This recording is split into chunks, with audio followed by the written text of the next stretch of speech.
আরে আপনার কাবা ঘরই তো হিন্দুর টাকা দিয়ে করা আছে। মুহাম্মদ সাল্লাল্লাহু আলাইহি সাল্লামের বাপ দাদারা কাবা ঘর নির্মাণ করেছেন, তখন তো কেউ মুসলমান হয়নি। মুহাম্মদ সাল্লাল্লাহু আলাইহি সাল্লাম নিজেই বাচ্চা ছেলে, পরনের কাপড় খুলে কাঁধে দিয়ে পাথর বহন করে কাবা ঘর বানাতে গেলেন। তখন তো তিনি নবী হননি, জিবরাইল আসেননি, হালাল হারাম হয়নি। সেই কাবা ঘরই নির্মাণ হয়েছিল, সেই কাবা ঘরেই তিনি সালাত আদায় করেছেন।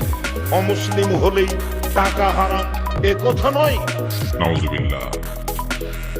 এটা কোনো আলেম বলতে পারে কাবা ঘর হিন্দুদের টাকায় নিতে হবে কেন? হয়তো উনি নবী করিম সাল্লাল্লাহু আলাইহি সাল্লামের দাদা আব্দুল মুত্তালিবের নেতৃত্বে, কুরাইশের উদ্যোগে যে মসজিদ কাবা ঘরের পুনর্নির্মাণ হয়েছে ওটার দিকে ইঙ্গিত করছেন কিনা। তো সেটা তো হিন্দু না, তারা মুশরিক ছিলেন এবং তাদের মধ্যে বিভিন্ন চিন্তার মানুষ ছিল, ওটা গোত্র কেন্দ্রিক করেছে।